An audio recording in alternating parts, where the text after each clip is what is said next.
Consonants and vowels बच्चों को आसानी से कैसे लर्न करवाएं, आज की वीडियो में मैं आपको यही बताने वाली हूँ। राधे राधे आप सभी को, मैं हूँ पूनम। स्वागत है आप सभी का मेरे यूट्यूब चैनल कान्हा कृपा लर्निंग में। आइए शुरू करते हैं। देखिए, सबसे इम्पोर्टेंट होता है सही तरीके से समझाना। तो मैं इस वीडियो में आपको सभी उसी तरीके से समझाऊंगी जिस तरीके से आपको बच्चे को समझाना है, क्योंकि अगर हम सही तरीके से समझाएंगे तो बच्चा आसानी से समझ पाएगा। तो आपको समझाना कैसे, देखिए, सबसे पहले आपको ए टू जेड तक सभी लेटर्स लिखने हैं। ठीक है, सिंपली ए टू जेड तक सभी लेटर्स लिखने हैं। फिर आपको बच्चों को कहना है कि देखो, हमने देखो ए टू जेड तक सभी लेटर्स लिखे हैं। ठीक है, ABCD हमने ए टू जेड तक लिखी है। इसमें से A, E, I, O, U। ठीक है, इसमें से क्या क्या सर्कल की हमने, A, E, I, O, U।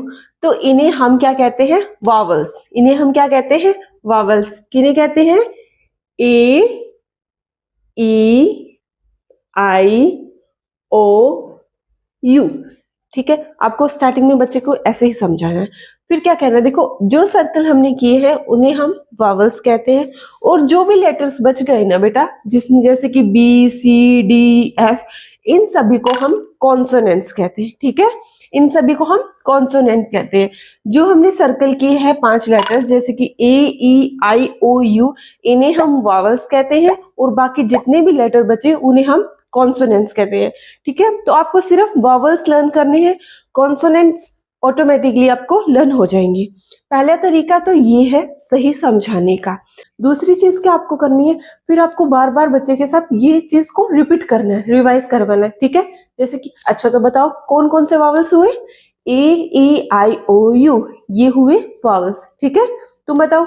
फिर आप उनसे पूछिए, फिर बार बार दोनों को एक दूसरे के साथ गाना है। ठीक है, चलो हम अब इसको अच्छे से रिवाइज करते हैं। आप भी मेरे साथ साथ बोले, A, E, I, O, U, A, E, I, O, U। आपको ऐसे ही बच्चे के साथ गाना है, क्योंकि इससे बच्चे का इंटरेस्ट बढ़ेगा, वो उसको एक थोड़ा फन सा लगेगा और वो इसको सीखना चाहेगा। दूसरा तरीका ये है। तीसरा तरीका आप उसको लिखने के लिए दिए। ठीक है बेटा, आप अब वॉवल्स लिखो, आपको वॉवल्स लर्न हो जाएंगे ना, तो इन लेटर्स को छोड़कर जो भी लेटर आएगा वो कॉन्सोनेंट है, सिर्फ आपको वॉवल्स लर्न करने हैं। ठीक है, आप उसके थोड़ी देर लिखने के लिए दिए। उसके बाद आप क्या करिएगा, उसके हाथ पे आप लिख के छोड़ दीजिएगा, जैसे कि यहाँ पे A, E, I, O, U, ऐसे आप लिख के छोड़ दीजिए। ये तीसरा स्टेप बहुत इंपॉर्टेंट है और बहुत यूजफुल है, सच बता रही हूँ। आप ऐसे लिख देना, और जैसे भी बच्चा इनको फ्री होकर जैसे देखेगा ना, ऑटोमेटिकली बच्चे को लर्न हो जाएगा। आपको खुद आकर बताएगा कि देखो मेरे को वॉवल्स लर्न हो गए। तो ये सबसे बेस्ट तरीका है, आप ऐसे लिख के छोड़ दीजिए। जितनी बार वो उसको देखेगा, पढ़ेगा, उसको लर्न हो जाएगा। फिर आपको क्या करना है, बीच बीच में आपको बच्चे से पूछना, अच्छा बताओ वॉवल्स कौन कौन से होते हैं, फिर वो आपको बताएगा। ऐसे आप बार बीच बीच में पूछते रहोगे ना, तो वो उसको लर्न हो जाएगा। और ऐसे ही आप 1-2 दिन में उसको कंटिन्यूसली पूछते रहे, ताकि वो ये भूले नहीं। बस यही आसान तरीका है जिससे आप बच्चे को आसानी से लर्न करवा पाएंगे। Thank you. I hope video आपके लिए यूजफुल रही होगी।